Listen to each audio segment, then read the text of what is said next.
In the snow of South Bend, it's the final home game for Notre Dame as legendary coach Joe Paterno leads his 22nd-ranked Penn State Nittany Lions onto this Notre Dame field for the final time. Penn State will join the Big Ten next season, so this is the last game against Notre Dame, and Paterno and the Nittany Lions have beaten the Irish 2 straight times. Penn State headed to the Blockbuster Bowl, a record of 6-3. That's after a 5-0 start, but they had an open date last week that gives them 2 weeks to prepare for this game. Joe Paterno hoping to get his Nittany Lions emotionally ready for this big game. They have some offensive weapons. Richie Anderson, O.J. McDuffie, chief among them. The third winningest recruiting class of all time at Notre Dame. And another giant of the coaching ranks, Lou Holtz, sending his Irish onto the Notre Dame field.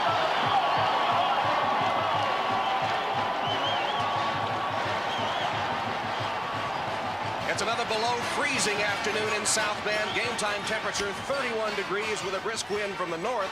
We're expecting an inch or 2 of snow accumulation possible before the afternoon is over.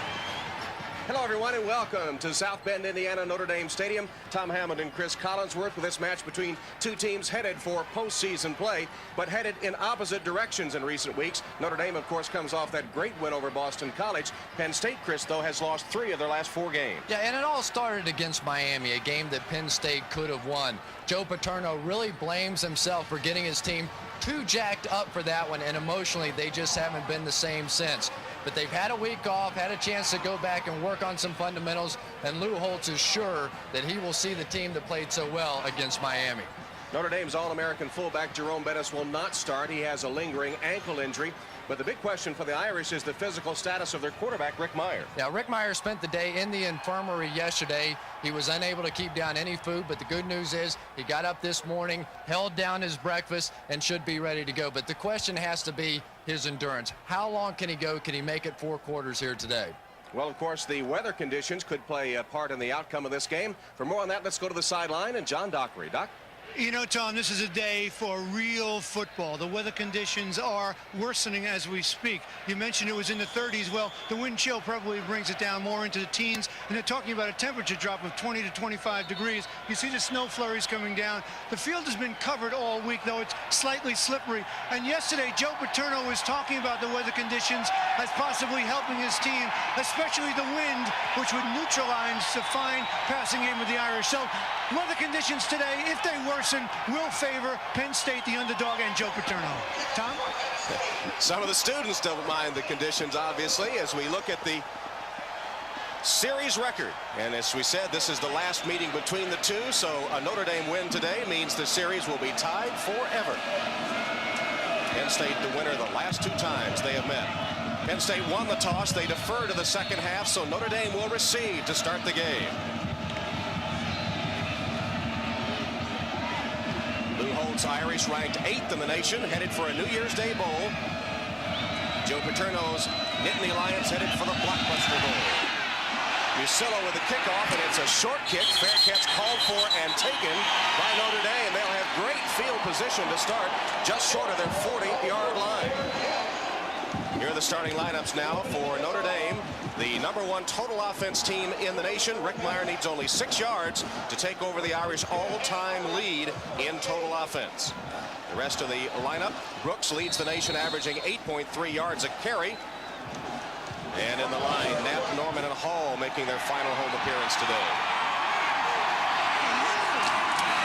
Mirer hands to Brooks on first down. It's spin move by Brooks. Nets him only about 3 yards before he's tackled by Willie Smith at an inside linebacker spot.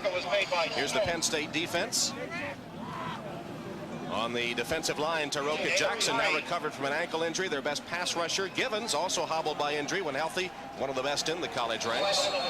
Secondary's been victimized in recent games. Derek Bana made a key short yardage tackle of Jerome Bettis, though, in the Penn State win over Notre Dame last season. Brooks in motion. Meyer's first pass is complete to Jarrell. Adrian Jarrell pulls his way to midfield. And with that pass, Rick Mirer has just become Notre Dame's all-time total offense offense leader. It went for 9 yards, and he breaks Berline's record at Notre Dame. Here's a look at the total yardage up to date, including that 9-yard pass. Rick Mirer, in Notre Dame's storied history, is the all-time total offense leader.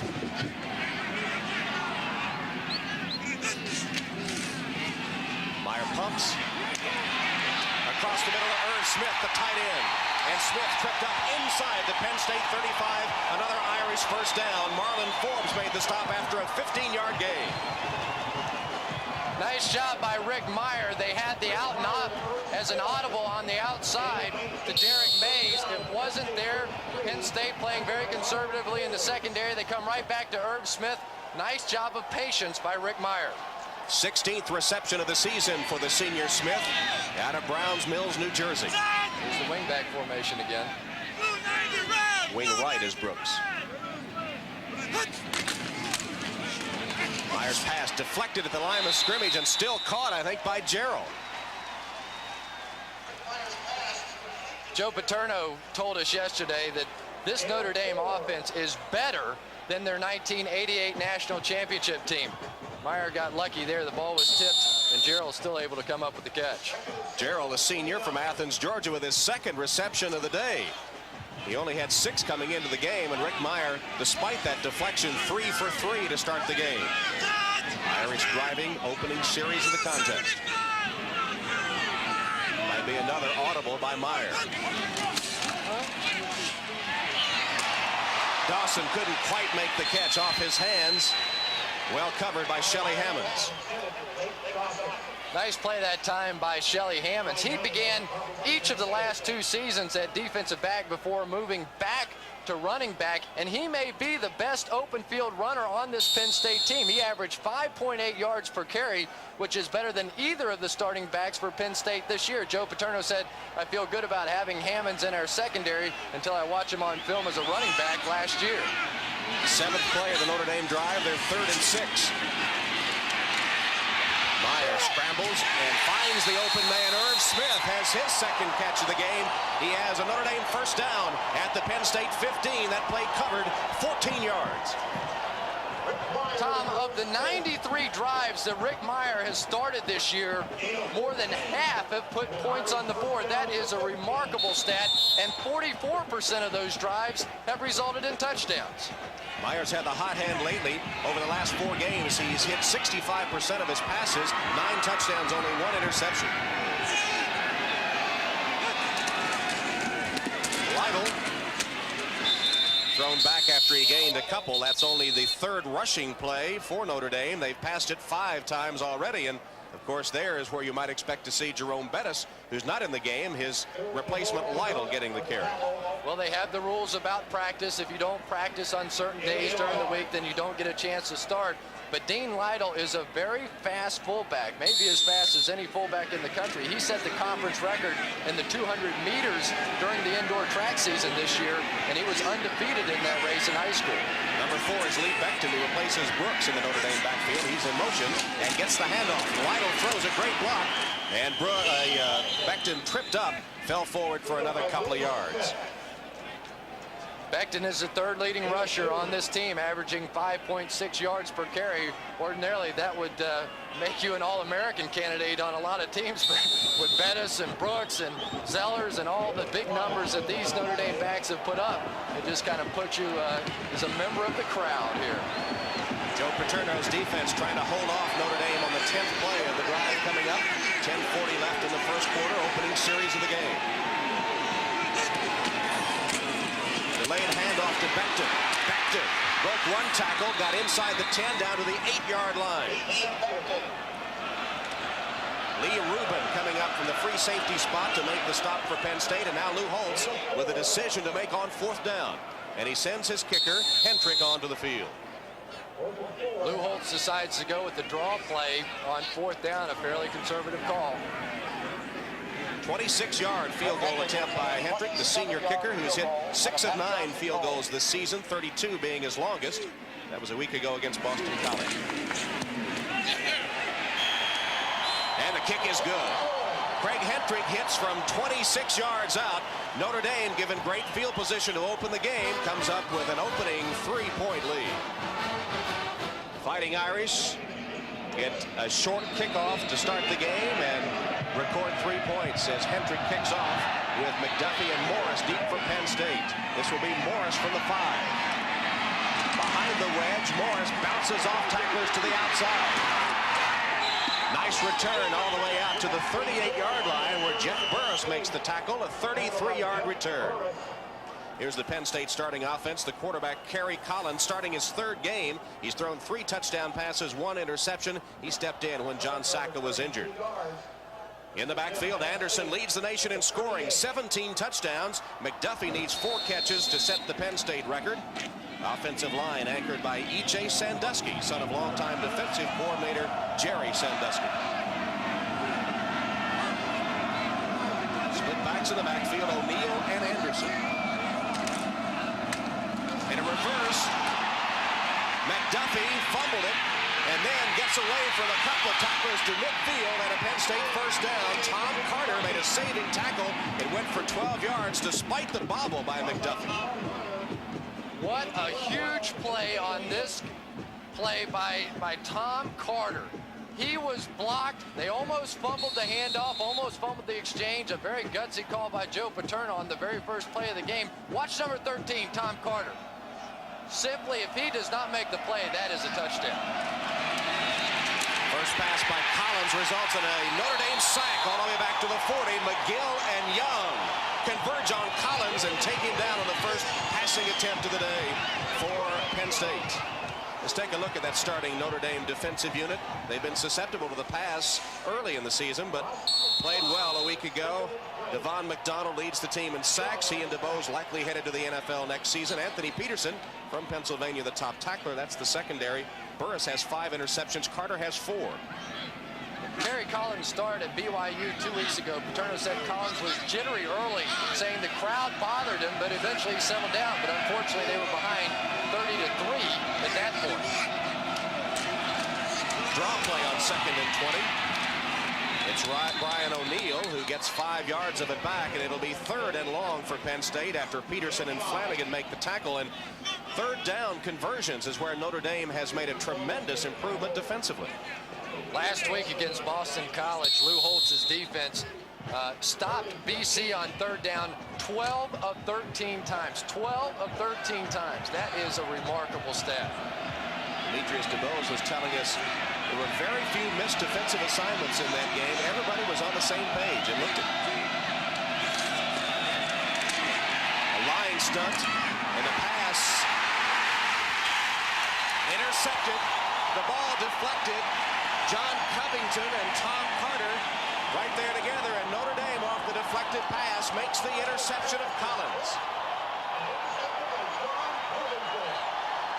Just a poor read by Kerry Collins. It was a zone on the outside.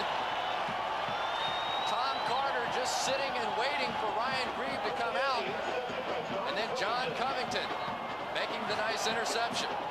Poor read by Kerry Collins, the Penn State quarterback. And watch this one-handed cradle of the ball by Covington, his 3rd interception. Big play by the defense of Notre Dame. Notre Dame with the lead and set to put the ball in play after the interception just short of midfield.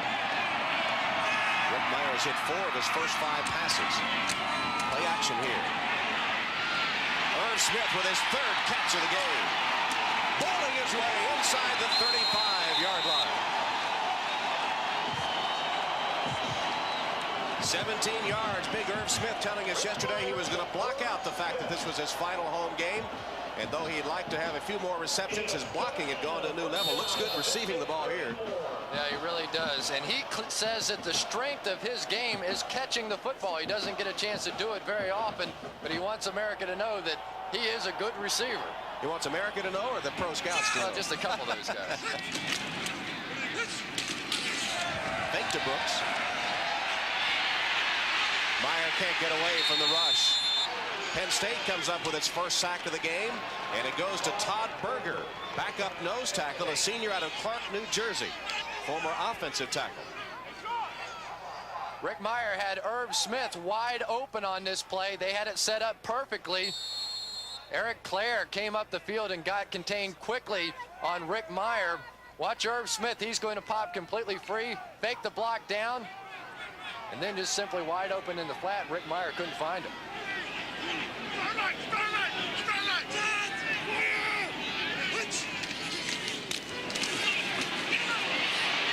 Mirer got rid of it. Lytle can't get it, and it's intercepted by Penn State. Interception made by Penn State's Lee Rubin, who had been shaken up a couple of plays earlier, returns to the field for his second pick of the season, and a rare turnover by Rick Mirer. That's only his 5th interception of the season. He threw a floater, Tom. He threw it off his back foot, let it hang in the air too long.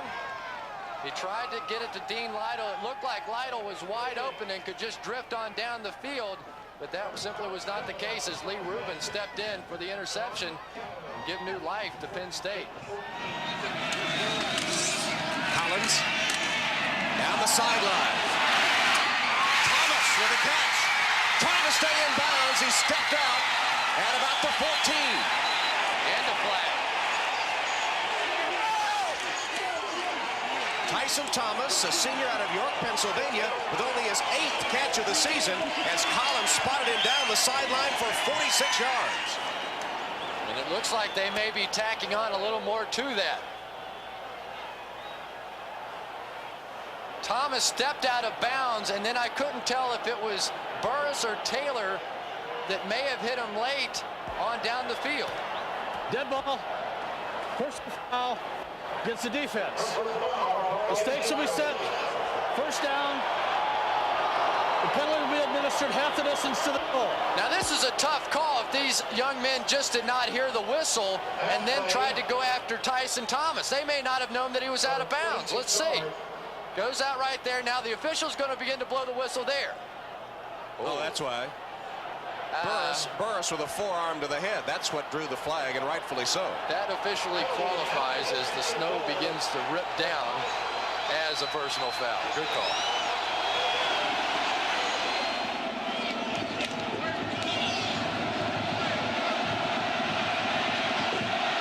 Watch for Richie Anderson over the top. They shift out of the power eye to split backs. Tried to go airborne, did Anderson, and couldn't get there. Stopped by the Notre Dame defense. Demetrius DeBose right in the middle of things. And Jeff Burris was looking for one major mid-air collision that time with Richie Anderson, and Demetrius DeBose, he's fired up. Richie Anderson was quoted in the paper as saying that once he breaks the line of scrimmage that he could run over any linebacker that Notre Dame has. Demetrius DeBose wasn't too crazy about that comment. Second and goal from the 2. 8th play of the drive that began after an interception.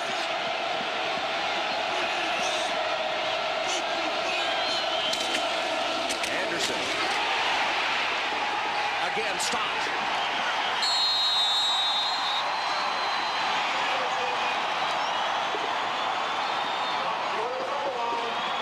They're ready for it.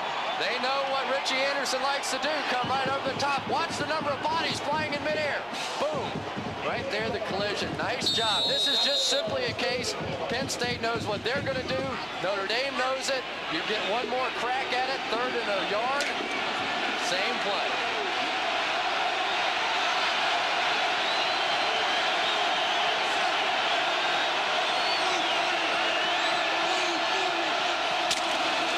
Anderson.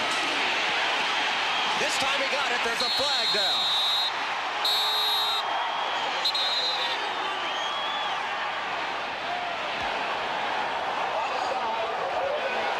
So Ron Winter saying offside Notre Dame. The touchdown stands. Captain. Okay, now do you want the penalty assessed here? Joe Paterno's team taking the Mirer interception, marching down for the go-ahead score. Richie Anderson certainly is not faint of heart. 3 times in a row he goes up over the top knowing that he's going to get smacked around pretty good. That time just enough. Watch Anthony Peterson trying for the midair collision.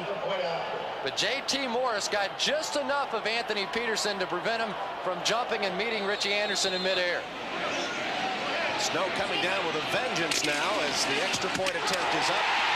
And blocked by Notre Dame. Was it Dubose? No, let's see. Who was it that got in there? It might have been Bobby Taylor, the freshman. We know the great jumping ability of Taylor. Texas 5A basketball player of the year, and it sure was Bobby Taylor with the block.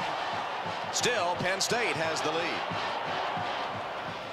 The snow at Notre Dame Stadium coming down nearly in chunks now, almost obscuring the mosaic on the side of the Hesburgh Library. In the distance, the house that Rockne built. Notre Dame Stadium sold out for the 106th consecutive time.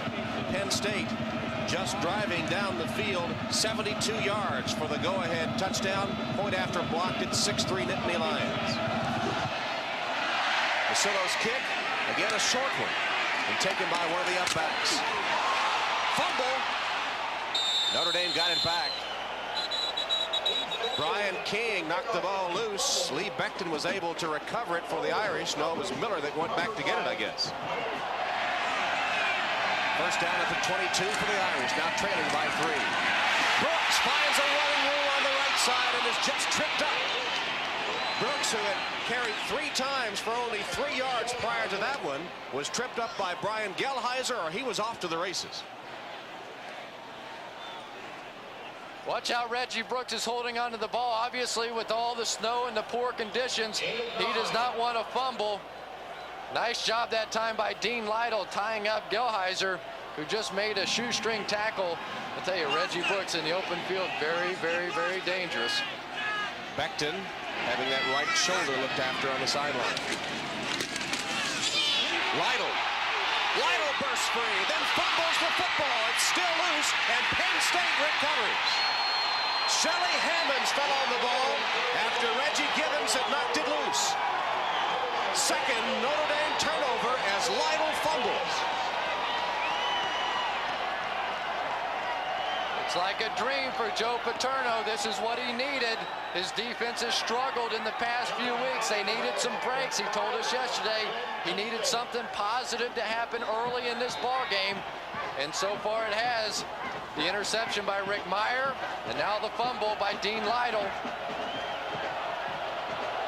Ball was stripped by Gibbons. Hammonds recovered. First down, Nittany Lions. Collins. That one was nearly picked off by Greg Lane of Notre Dame. Dangerous pass. He threw into double coverage, and Lane nearly had an interception and probably a touchdown. I really don't know what Kerry Collins is doing. He looks a little unsettled, and he wouldn't be the first guy that we have seen come in here at the quarterback position and have problems early in the ball game. A lot of very dangerous passes out in the flat, and what you don't want to do because of the effort of your defense is now all of a sudden give up a cheap touchdown with your offense. Collins' only completion was a big one, though, 46 yards to set up their touchdown. Anderson tackled after a gain of 1 or 2. Let's go down to John Dockery. Got those ears warm, Doc? I'm trying to keep warm, John. As you can see, the snow is starting to stick on the ground here, making it a little more slippery. That's part of the reason. Besides that, it's very cold down here. Wind chill has to be in the low teens. And there's one other factor. The wind is starting to whip kind of left to right. So right now, the end of the quarter is coming. So the wind factor will change as Penn State will get the win in the second quarter, Tom. Well, bad weather generally favors the underdog. Right now, the underdog has the lead. 6-3, Penn State after 1. Tom Hammond, Chris Collinsworth, John Dockery from Notre Dame Stadium, and the kind of weather football was designed for. And remember, everybody's talking about third down for this Notre Dame defense. Last year, Penn State converted 60% of the time. Today, 2 for 3. Collins steps away from the rush and heaves it downfield. And O.J. can't handle it. McDuffie broke inside, leaving the defender behind, and then could not hold on to the football. That's the kind of play that you expect O.J. McDuffie to make. He's working one-on-one on Greg Lane. Greg Lane falls down. Nobody else left around, and McDuffie cannot believe that he blew that opportunity. Last year, he had 143 yards and 3 touchdowns versus Notre Dame. Joe Paterno told us McDuffie, the finest player he's been around in his 42 years as assistant or head coach at Penn State. Deese's punt will and go out of bounds. Let's see, that is what, about the 27-yard line? It's getting a little difficult to tell. Your guess is as good as mine. We'll be back. Get out the blankets and the mittens and the stocking caps, but nothing can keep the Irish faithful from coming to the final home game of the season. There's a new low in Balloon head. Notre Dame, first down, pitch to Brooks. Couple blockers in front as he gets to the outside. Brooks with a stiff arm, knocked out of bounds at the 45-yard line. First down run of 17 yards. The mailman, neither rain nor sleet nor snow shall slow down Reggie Brooks. He looks to be the most comfortable of everybody on the field as far as handling this turf. I don't know if he has some longer cleats in or exactly what the story is. Everyone else very tentative with their footing, but not Reggie Brooks. Reggie Brooks has a chance to set the all-time Notre Dame record for one season yards per carry, set by the legendary George Gipp back in 1920. 8.3 yards per carry, Gipp's record 8.1. First down Notre Dame from the 14 of the Nittany Lions. Brooks has made a season of that spin move, but a little tough to do in these conditions. Derek Bonner made the stop for Penn State. Interesting now, Jeff Burris coming in the game. Looks like Notre Dame is going to go to the full house backfield, just as if this were a third and short, third and goal situation. Try and get a little extra punch in the backfield. Images of old-time Notre Dame football in the snow of the stadium. Full house T backfield. Bettis, first carry of the day. Bonner again makes the tackle on big Jerome Bettis. John Dockery, how is Bettis? You know what? He's wearing this brace, as we talked about last week. He's tightly taped on that left ankle, which he hurt. And you know, my feeling is the weather. He limped off a little bit after the last series, and I think the weather is so cold that it makes muscles feel tighter. He talked about it yesterday, and he didn't have a chance to get warmed up very much. He didn't play in the first quarter, so I think Jerome Bettis is a little bit tentative, and the cold weather has made him a little bit tighter, and the injury a little bit worse. Reggie Brooks just came off, limping a bit. Bettis, Lytle, and Burris in the backfield. Bettis to the line of scrimmage. Decision time now for Lou Holtz. Almost have to go for it with that kind of an angle and with the goalposts reduced the way they are. No reason to try for the field goal. Great short yardage team. Remember, coming into the game, 16 for 18, third and 2 yards or less. Here it's a fourth down.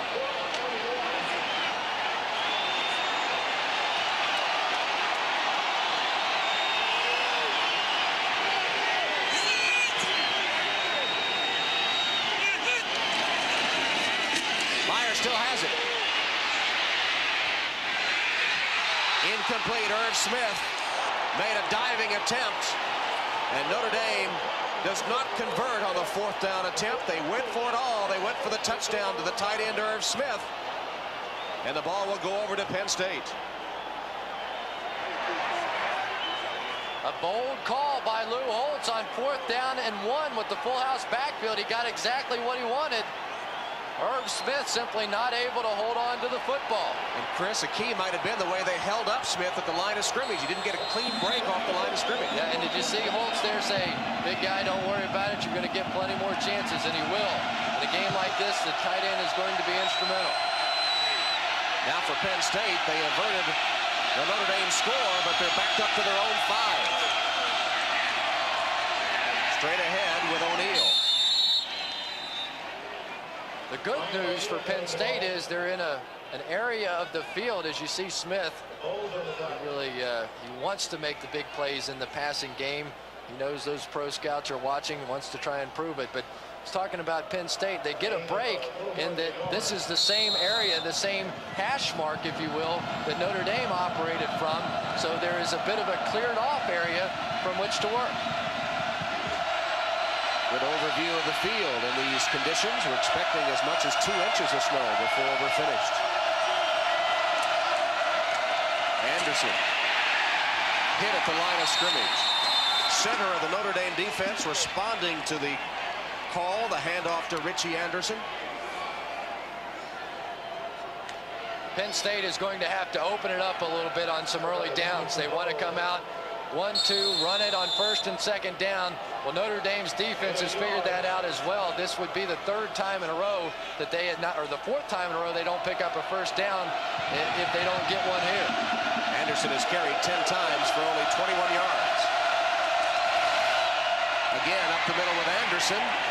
Better game, but not enough for a first down, and Penn State will have to punt from their own territory. But that's not a problem. See, if you're Joe Paterno, you take a punt here based on what Kerry Collins did last time around. You don't want to risk putting the ball in his hands back in the pocket. Number 70 is Bob Say, who was a manager on this team, and now the long snapper for Penn State.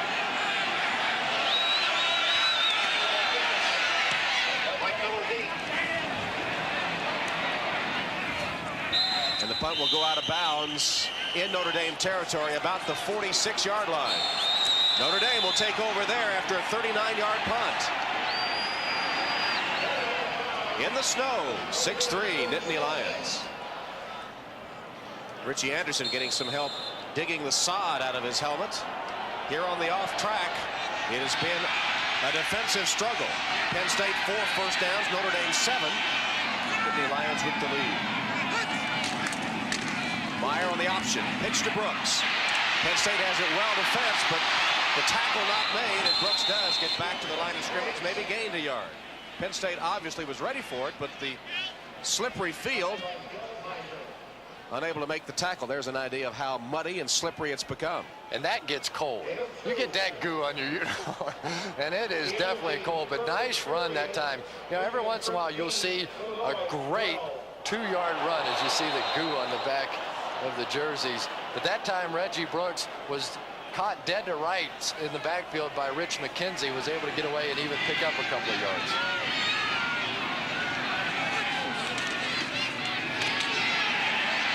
Mirer, dangerous pass. Mays wrestling for it. Who came up with it? Mays was fighting with Gelheiser, and Derek Mays comes up with the football. That was one remarkable play. Brian Gelheiser, watch him, he catches it. This is an interception. And then the freshman, Derek Mays, simply rips it away from him. From Indianapolis, Derek Mays. His parents have been to every game, home and away, since he was in the 2nd grade. They're here today in the snow of Notre Dame Stadium. 61! Pettis stepped through a tackle, then wrestled down after he ripped off about 5 yards. Reggie Givens finally wrapped him up.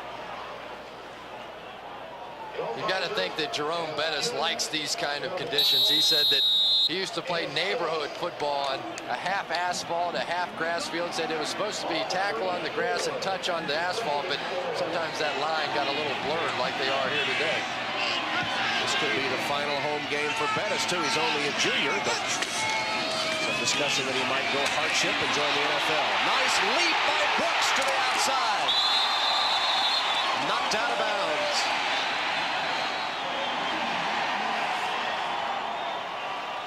Well, I tell you, this is just a remarkable back. What? Just tremendous heart, tremendous courage, tremendous talent. Tries to get one more yard. Tough to see there.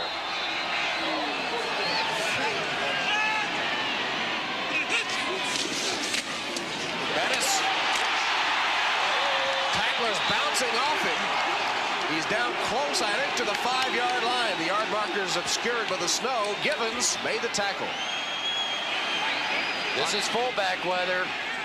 Jerome Bettis right up the middle. No cuts necessary. Good blocking by Aaron Taylor. He's a Lombardi Award finalist. Brooks ran over his own man Bettis, who was stacked up at the line of scrimmage trying to block. And Notre Dame will use a timeout here. Their final timeout.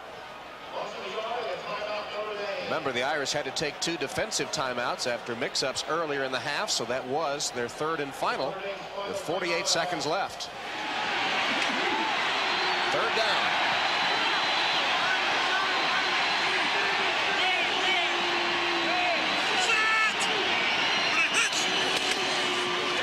Mirer wrapped up. Got away from one man, and then the pursuit gets him, and that's the 4th time they've taken Mirer down today. And now, no choice, they will kick for the tie. Coyote Jackson making a tremendous play. No timeouts left, so they have to get on the field, snap the ball. They have plenty of time, 23 seconds. But again, because Rick Mirer scrambled, they have the tough angle. 32-yard Hendrick field goal attempt.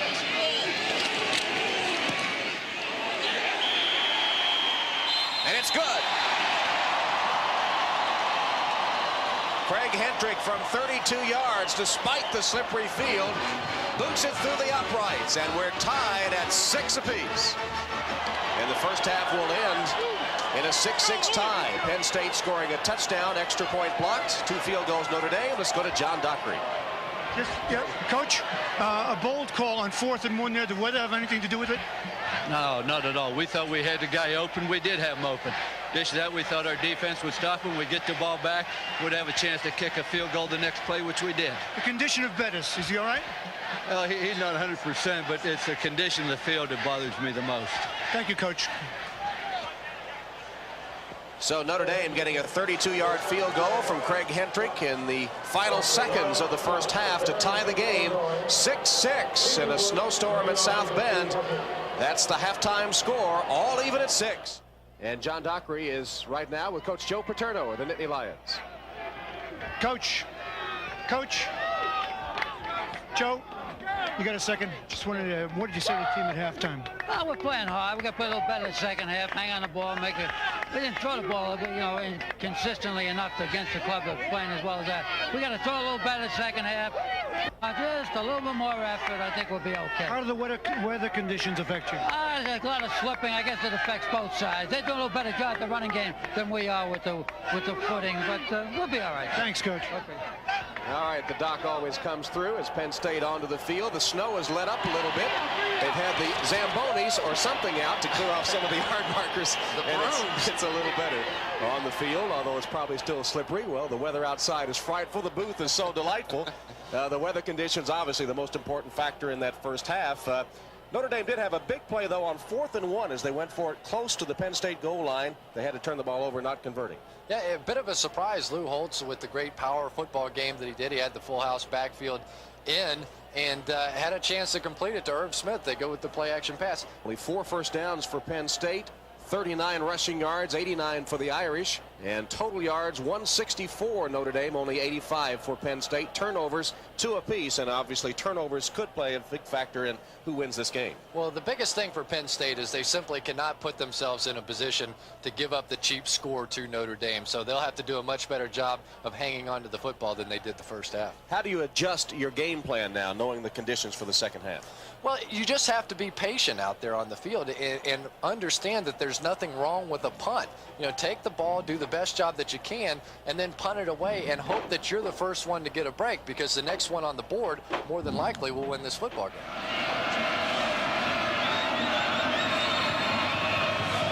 Hendrick will kick off for Notre Dame. Short kick and fumble. And back to the 30-yard line where Penn State will take over after McDuffie went back to get the football and takes it to the 30. Let's go to John Dockery.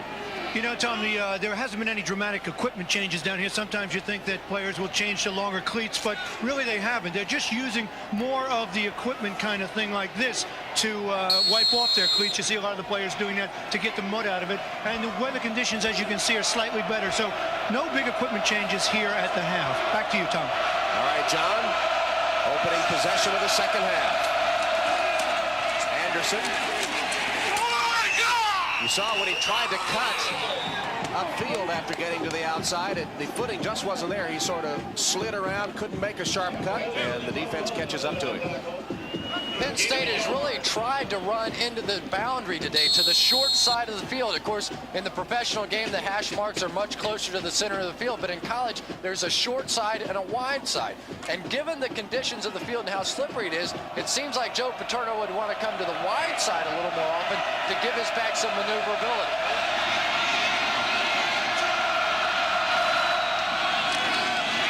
The late handoff to Anderson. Again, plowing straight ahead for only a yard. Anthony Peterson latched on to him early with Jim Flanagan there, too.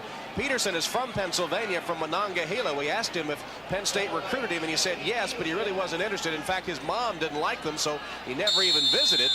He is from Pennsylvania, but he went to the same high school as Joe Montana, so he has Notre Dame ties right from the outset. He said in that high school they've got plaques and trophies and memorabilia and everything you can think of related to Joe Montana. Notre Dame with their nickel defense in. Here's the flex tight end. Drayton flexes wide right in the slot. Collins threw it as he was going down, and it was swiped away by Devon McDonald. Devon McDonald has been putting pressure on the quarterback all season long. Leads this team in quarterback sacks. You see he goes with the inside move and gets all over Kerry Collins. Once again, give Devon McDonald credit. 11 tackles for losses so far on the season for McDonald. And Peterson, not known for his pass coverage, made a good play on the underneath coverage. Penn State's first possession of the half results in a punt taken by Miller on a fair catch at about the 16-yard line. 41-yard Penn State punt. Notre Dame's first possession of the half coming up when we return.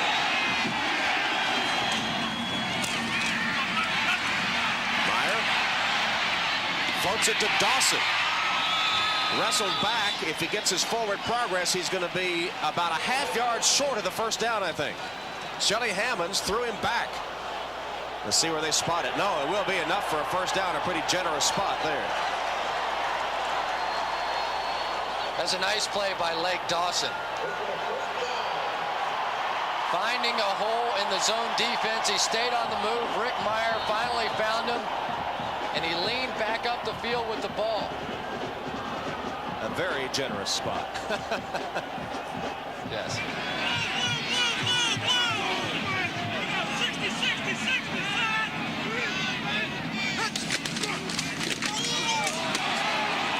Straight ahead, Bettis. Michigan, we understand, at Ann Arbor is attempting a field goal which would tie Illinois, and it's good.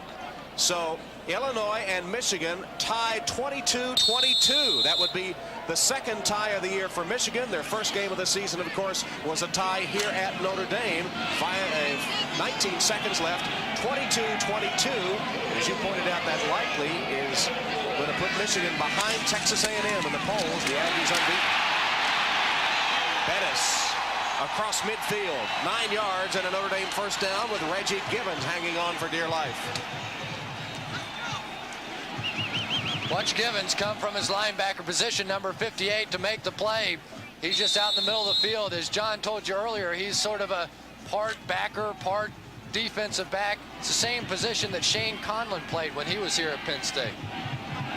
Bettis has carried 8 times, 38 yards. He's replaced by Dean Lytle. Brooks can't spin away that time. Wrapped up, and the man that hit him first was once again Reggie Givens.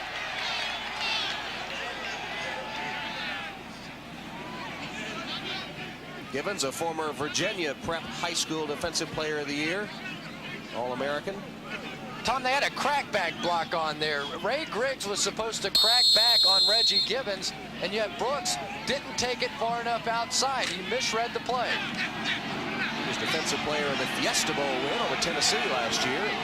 Maybe he had a fumble recovery return for a touchdown in that one. And he also was a triple jumper in high school. Mirer, short hopped by Gerald. That looked like a busted play from the outset, and it goes incomplete. Lou Benfatti, they're Penn State's most consistent defensive players. You see Rick trying to shake a few snowballs out of that helmet.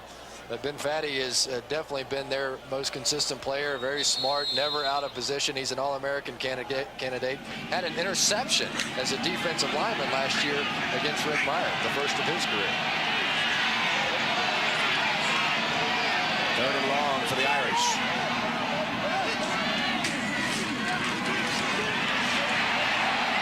Wide open Dawson.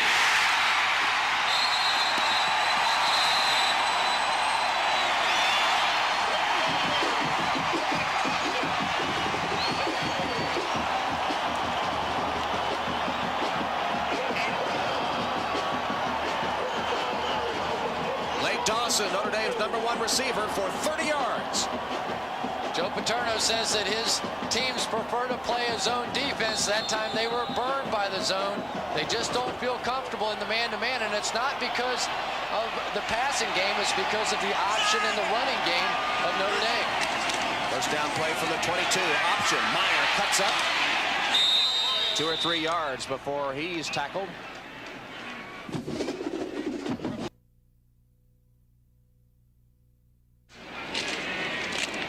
All right, Jim, here's Reggie Brooks. Corralled, surrounded, and taken down hard by Givens. Givens has really turned it on here in the third quarter. Well, we're beginning to see now why Joe Paterno thinks so highly of this young man. That was Todd Norman, who came out, threw a good block right at his knees, and Reggie Givens showed what a great athlete he is. Just simply shielded that off and made the play. Looking for double figures in tackles here in the game, and still in the third quarter.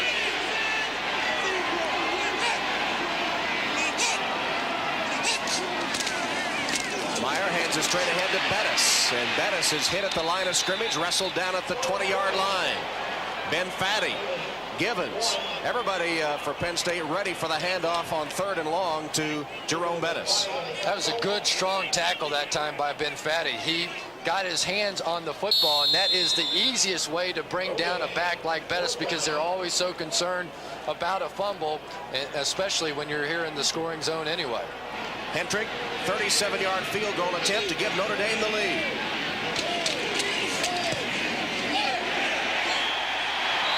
And it's good.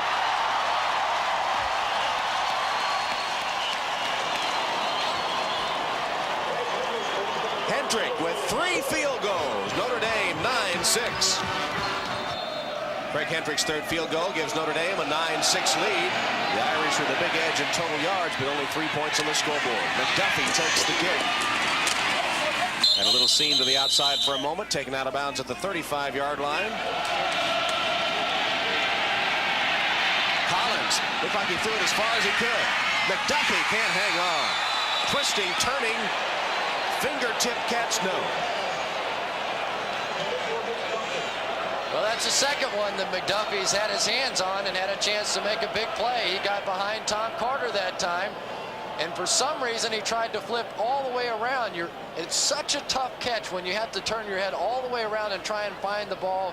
Once again, probably would have been better to try and go into some kind of a back pedal and just fall backwards and try and come up with the play.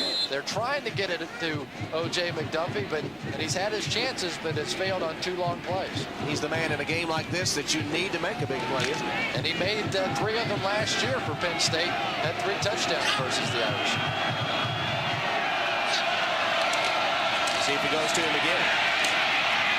Yes, and this time he makes the catch. And McDuffie fights his way to the Irish 30-yard line. Penn State first down on a 27-yard gain. Such a good call by Joe Paterno. You get behind Tom Carter on the last play, so what do you do here? Make it look like it's going to be a deep pass, then have McDuffie break it off underneath. Just put the football in his hands and give him a chance to do something with it. 42 years at State College, Pennsylvania. So that's the end of the third quarter here at Notre Dame Stadium. Notre Dame leading Penn State 9-6, and we'll be back after these messages from your local station.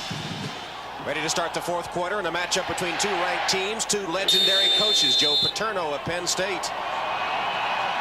Already made some gutsy calls. Both these coaches today. Lou Holtz going for it on 4th and 1, throwing the pass. Joe Paterno on the other side going for it on 4th and 12. McDuffie was calling for a towel on the sidelines to get the mud off his gloves.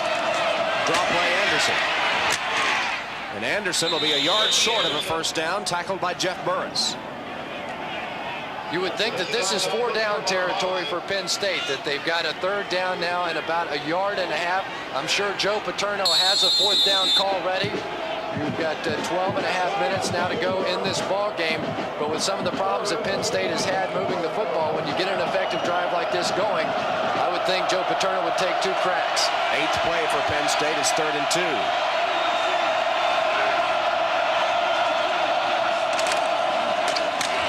O'Neal, he has a first down inside the Notre Dame 30. Suddenly, the Penn State offense has the running game going. An occasional pass by Collins, and they've moved inside the Notre Dame 30. That's a nice call by Joe Paterno. They line up in that formation where Richie Anderson has been diving over the top. And rather than giving the ball to Anderson, they turn around and give it on a quick trap to Brian O'Neill. Surprise Notre Dame's defense.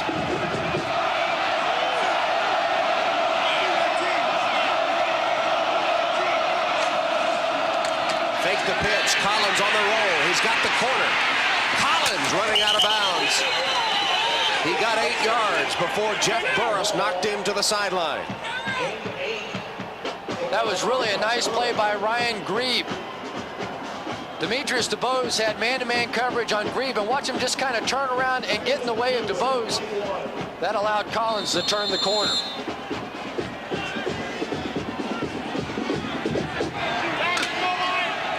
Paterno's Nittany Lions moving the football with new life here in the fourth quarter. It all started with a hold of Notre Dame on a fake fourth down punt. Pitch to Anderson. First down. Anderson is to the 15-yard line, wrapped up by DeBose.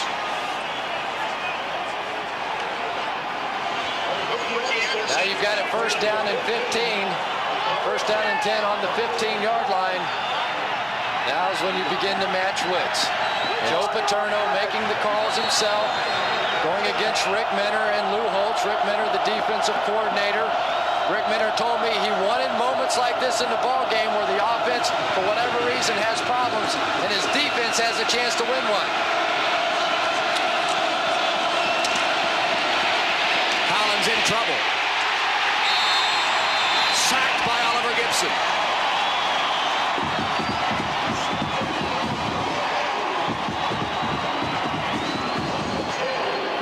Again, the inexperience of Kerry Collins. You've got the ball at the 15-yard line. You're in perfect position to at least tie the ball game.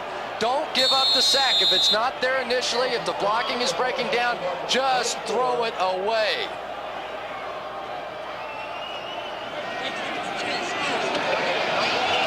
That's Rick Mirer with the headphones on. Defensive coordinator for the Irish. Now it's 2nd and 20.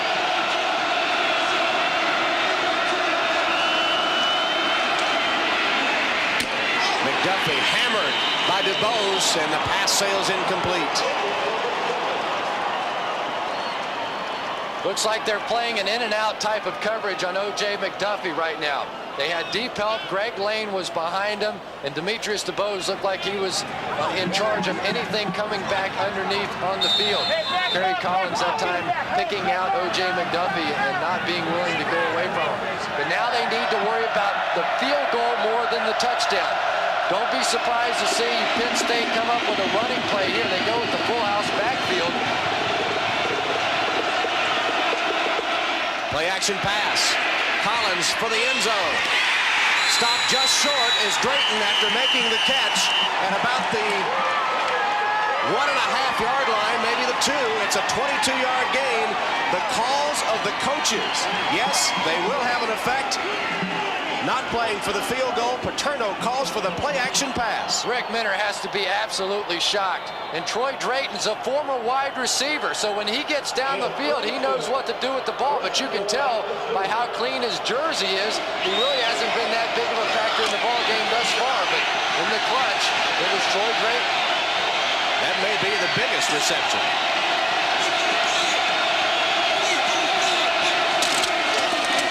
Anderson, airborne, flipped over short of the goal line to the 1.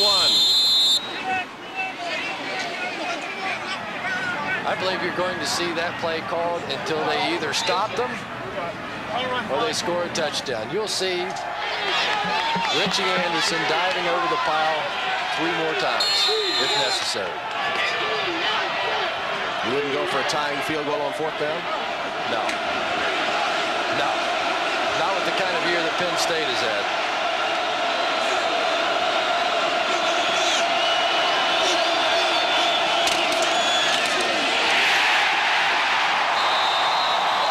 Loss on the play as Anderson tried the dive again, and it's 3rd and goal. Don't understand that call. Anytime you start running sideways on this Notre Dame defense, they're just too fast. What you want to do is just try and attack them up the middle. The problem is they've lost so many yards on that play now. They're almost back to the 4-yard line on the 3.5. Now the dive over the top is no longer an option.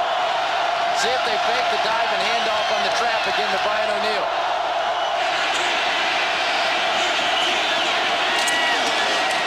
Fake. Collins still has it. Now he's in deep trouble, and he throws it away. Now you kick the field goal. Now you kick the field goal. You're too far out. 4th down, and the field goal unit is on. Nittany Lions lost their #1 kicker, Fayak, to a back injury earlier this season. And V.J. Masillo is the kicker. Masillo has hit his only 2 field goal attempts. And Tom, this is the toughest angle for a right-footed kicker. To try and come and pull it across his body, the tendency is to always hook it a little too much. Bobby Taylor blocked an extra point earlier, and Masillo bangs it through from 21 yards. Clutch kick by V.J. Masillo, 21-yard field goal. And suddenly it's not nearly as cold for the Nittany Lions at Notre Dame Stadium. We're tied at 9. Bobby Taylor, the freshman from Longview, Texas. That was a big play for Penn State. They couldn't punch it into the end zone, but kick a tying field goal. And it's 9-9. Penn State has the only touchdown of the game, and the extra point was blocked. Here's that short kickoff again. Fair catch called for and taken by Nick Smith. Now Rick Mirer passed up a chance to turn pro last year to return for his senior season. On his final appearance on Notre Dame field, trying to direct a winning drive for the Irish. He hands to Bettis on 1st down, and Bettis gets 5 yards. No panic on the part of Notre Dame. A lot of time, 8 minutes and 25 seconds here. Want to go back to what they do best, hand the ball to Jerome Bettis. He has the hot hand in this game.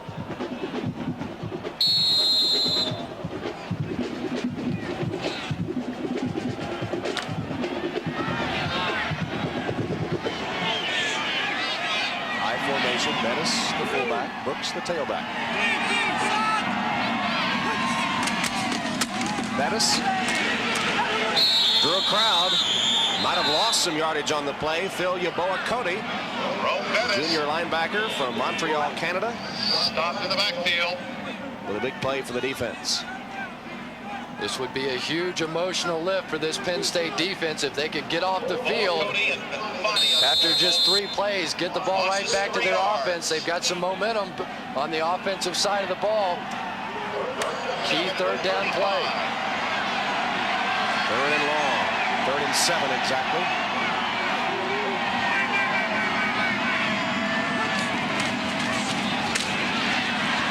Mirer to Smith, and Irv Smith fumbles the ball, and Penn State recovers.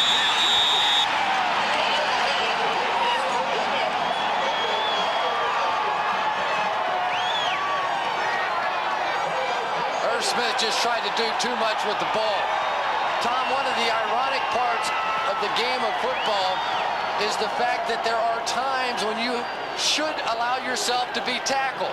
Here is one of those situations. Irv Smith had the ball, had the 1st down, just go down. Those extra 2 or 3 yards in that situation don't help you. And the likelihood of fumbling when you get in a crowd like this goes way up. And did you see Reggie Gibbons rip the ball free? Gibbons ripped it free of Smith, and Gelheiser recovered. Anderson.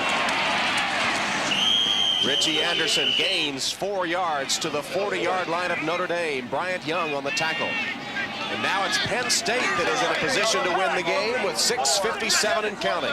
7 minutes. We need about 15 yards to have a legitimate shot at a field goal. 6:50 to go in the ball game.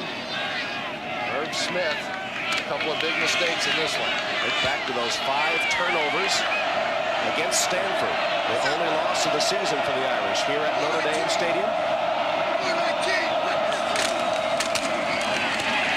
Anderson with a nice determined run, and Anderson carrying tacklers for a 1st down to the 31-yard line.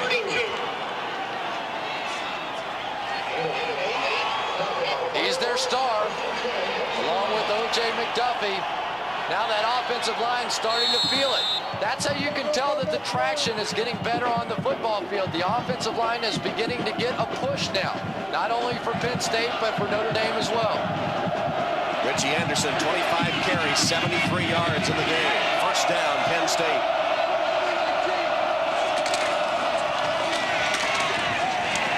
Straight ahead to O'Neal.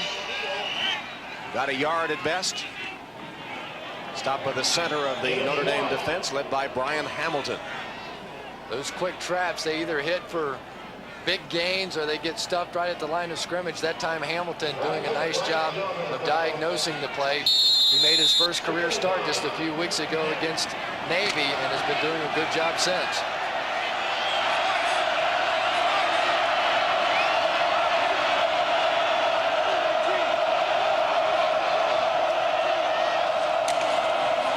With a quick looking pass that's complete. McDuffie inside the 15. Jack Burris finally wrestled him down with help from Devon McDonald, but a 16-yard strike to O.J. McDuffie. They came with the blitz, and that took away the underneath coverage, allowing McDuffie to come up with the quick catch. Again, right back to the stars. It's been a show between O.J. McDuffie and Richie Anderson. Those are the two players you want to handle the football now. O.J. after O.J. Simpson, the year Juice won the Heisman Trophy the year after.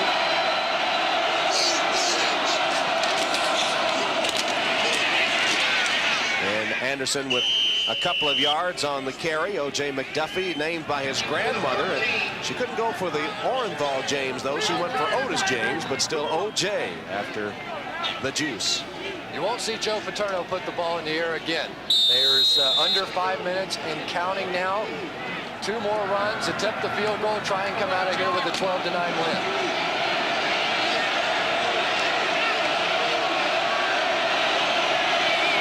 9-9 tie.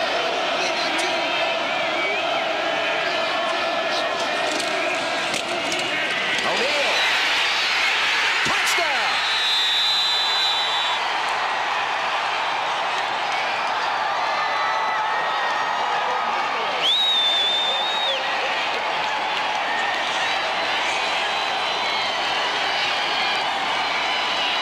Same exact call that Brian Hamilton stopped earlier, the quick trap. Everyone looking for Richie Anderson, everyone looking for O.J. McDuffie. They sneak the trap right up the middle. 13-yard touchdown run by Brian O'Neal, his 3rd touchdown of the season. Now the extra point, Mirer. His first one was blocked. This one up and through. Penn State takes advantage of the Notre Dame fumble and punches it in for the go-ahead touchdown. Here it is, 13 yards. Brian O'Neal up the middle, breaking through tacklers and reaching the end zone. And Penn State takes the lead at Notre Dame 16-9. Here's the touchdown play, simply man blocking, doubling down on the nose, sealing out here on the end, and Demetrius DeBose going to overrun the play. The quick handoff, Demetrius DeBose ran himself out of position. Now let's take a look at why he ran himself out of position. He's going to look down at his armband and check something. I don't know exactly what it is, but there you can see it. That's where they have the defensive calls, yeah. And DeBose was not ready for the snap of the ball. Remember when Rick Mirer took over as defensive coordinator, he instituted a system where the defensive calls are on the wristband, similar to what a quarterback on offense would wear. So they make some signals from the sidelines, and then the players check their wristbands for the call. But why is he checking it then? I mean, it wasn't a no huddle. It wasn't a surprise at the line type of play. He had plenty of time to look at that wristband. Look at this. They put Brooks in that spot where the ball's been going, and Brooks makes the catch and returns it across the 35 to the 36-yard line. They put Brooks in the spot where the kickoff has been coming. Don't forget the two-point conversion, still a possibility. Pass deflected. One of the Notre Dame linemen is trying to knock it to the turf. He can't catch it, of course, and that will go incomplete as Mirer took a hit. That was a great play by Todd Norman. Watch this ball get tipped in the air. Everybody is free. Mirer gets racked on the play, but then Todd Norman's going to reach up and strip the ball out of the air and force it to the ground. That could have very easily been intercepted. Notre Dame has scored 49 touchdowns this season. They have not scored a touchdown today, only 3 field goals. It's been since 1987 since they didn't score a touchdown. Screen pass, Bettis, blockers in front. Bettis to the outside. Bettis knocked out of bounds at the 42-yard line by Lee Rubin. Looks like Jerome Bettis may be hurt on the play. There's another player out on the field that looks like he's hurt as well. Right at the end of the play, he's going to get, looks like that, I can't tell if it's the ankle, the knee, don't even want to guess. Well, this would be a tremendous blow if Jerome Bettis, who just ripped off 22 yards, would have to leave the game. There's Miller, number 83. He's in the slot left. Mirer collides with the man he was faking to and is sacked back to the 49-yard line. 5th sack of the day for Penn State. Rich McKenzie made that play.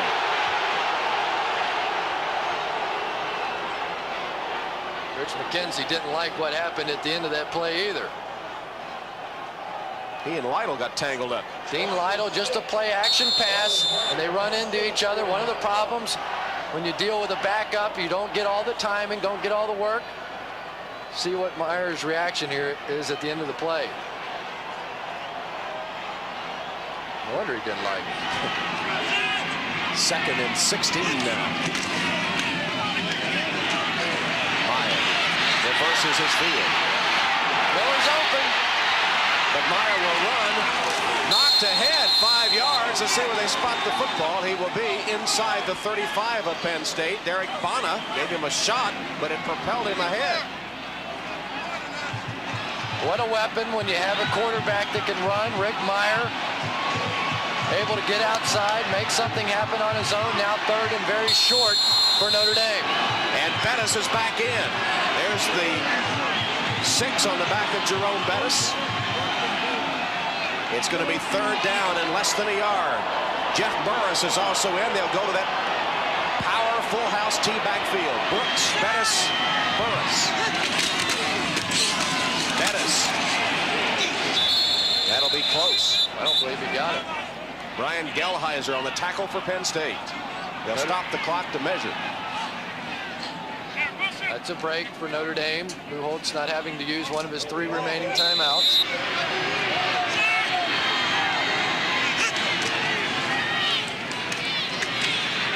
Myers pass across the middle. Reception made by Ray Griggs. That'll be a Notre Dame 1st down. Lee Rubin tackled Griggs after 17 yards. Conservative play in the Penn State secondary, a zone defense. Really no one clearing out the deep man. He had a chance to come up and jump the play. But Rick Mirer with that strong arm able to zip it into Ray Griggs.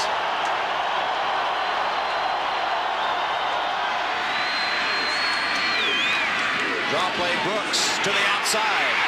Reggie Brooks tried to make a cut and couldn't in the snow. Still got about 5 yards to the 15. Reggie Givens with another Penn State tackle. And now inside 2 minutes. And they did charge Notre Dame with the timeout, even though they were coming on the field for the measurement. Only 2 remaining now for Notre Dame. Plenty of time to operate. Wing back set once again.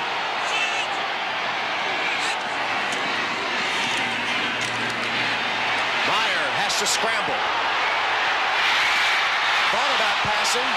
Now runs out of bounds at the 10. That should be enough for a Notre Dame 1st down. Tom, if he hadn't taken the time to make one more look down the field, he may have been able to turn the corner. He hesitated to look back across the field to see if he can find a wide receiver, and it may have cost him a touchdown. Take a look. Watch him hesitate here. And by doing that, he wasn't quite able to turn the corner. Probably wouldn't have scored, but may have had it down to the 5-yard line. The The Irish hopes for a top 5 finish in the country hanging in the balance with 1:14 left on the clock. They trail Penn State 16-9. First and goal at the 9-yard line.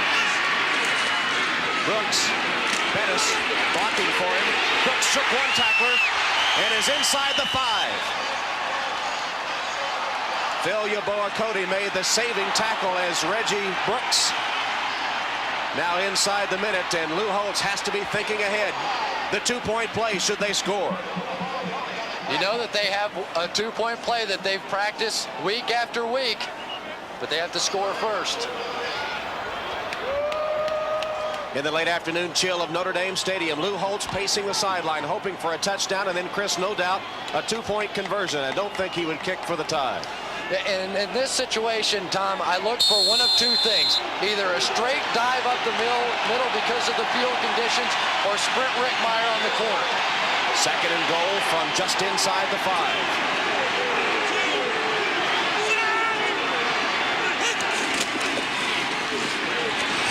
Mirer on the option. Fake the pitch. Cut upfield. And is only to the 4-yard line. Little, if any, gain on the play. Clock continues to roll. Notre Dame with 1 timeout left. A surprising call by Lou Holtz. They've tried the option 3 or 4 times today. It hasn't worked. He comes back with it here on the goal line. Now you almost have to try and sprint Rick Mirer on the corner. Although they don't have the type of formation for that. Full house team. Fake it. Mirer looks to throw. Incomplete, intended for Brooks. It'll be 4th down. Bring the wide receivers back in the game now. Spread out the defense. Put Rick Mirer on the corner. Give him a chance to either throw the ball in the end zone or run it in himself. Rick Mirer, who wears the same number 3 that Joe Montana made with so many great comebacks here at Notre Dame. In his final appearance at Notre Dame Stadium, trying to pull this one out. 4th and goal.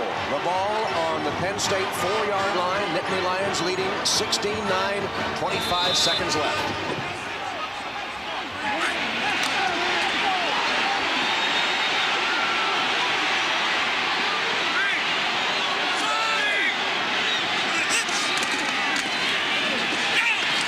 Mirer floats it for Bettis. Touchdown!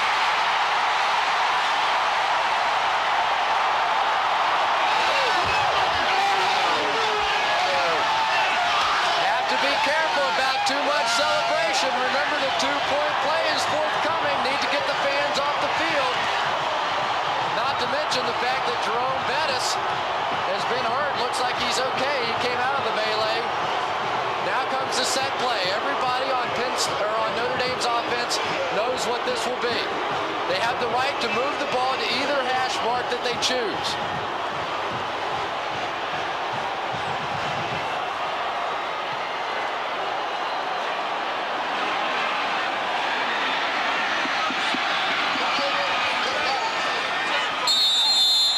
They choose the left hash mark. 16, 15, 20 seconds left. Notre Dame will go for the 2-point conversion. Tom, they've taken it back right to the middle of the field now. Trips left. Bettis right.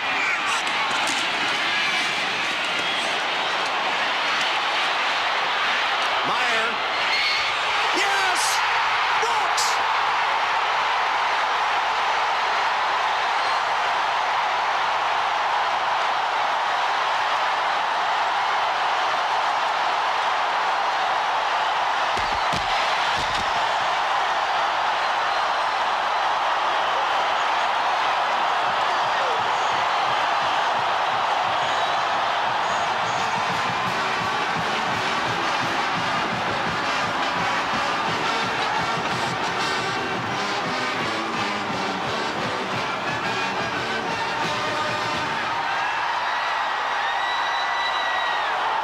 Reggie Brooks with the play. Here he is right here. He's going to come all the way across the field, get lost in some traffic. And Rick Mirer was able to find him. Penn State had shifted their defense to the left. When Rick Mirer looked left, now he scrambles right. Great clutch catch by Reggie Brooks. One more time, the key to the play is Rick Mirer. As he looked left, The zone defense shifted that way. As he comes back, Reggie Brooks left all alone in the right corner. And the patience of Rick Mirer. Did that number 3 remind you of anybody? Indeed. 20 seconds to go in this game, and Notre Dame only has a 1-point lead. It's not over. Hendrick, squib kick, picked up on the bounce. And Penn State will start from midfield.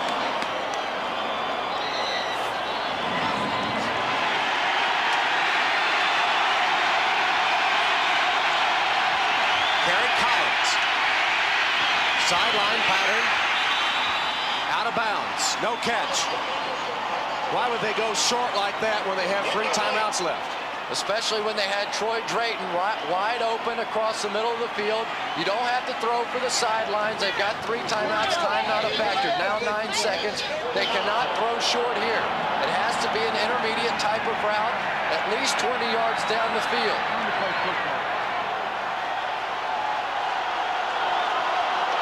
McDuffie to the boundary.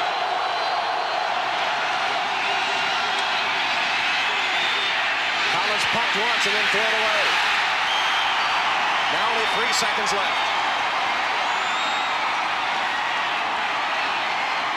Remember now that Kerry Collins is a pitcher. He has an 89-mile-per-hour fastball. Plenty of heat. So he will have no problem getting this ball into the end zone. You have to bide some time. There's no time now for a pass play and a field goal.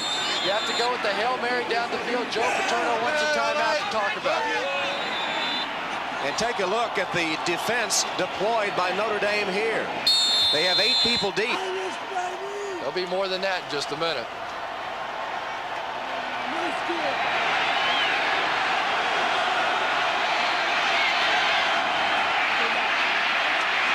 Collins lets it go.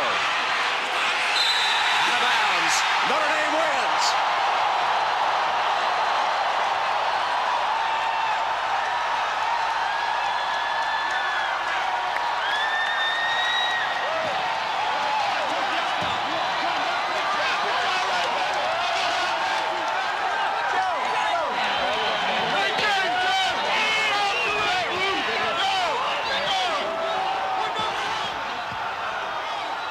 Coach, you've been involved in some great wins. Where would you put this one? I thought that our kids showed great character. They came back, they hang in. I thought that it was just a wonderful victory to be part of because it was a never say die attitude. And the guys that did it for you all year, Mirer and Brooks, came through again in that play. Boy, I want to tell you what, we used up every 4th down play and 2-point conversion we've ever thought about, but it was a great win. I'm happy for our team, and our defense really played outstanding. Congratulations, Coach, on a great Thank you. And Joe Paterno's Nittany Lions gave it their best shot. The traditional salute, the helmets raised to the students, and Notre Dame, final home game of 1992, and it came down to the seniors making their final appearance. 4th and goal from the 4, Mirer to Bettis for the touchdown. 2-point conversion, Mirer to Brooks. All seniors, all contributing, setting off this massive celebration. 4th and goal, a 2-point conversion, and Notre Dame beats Penn State 17-16.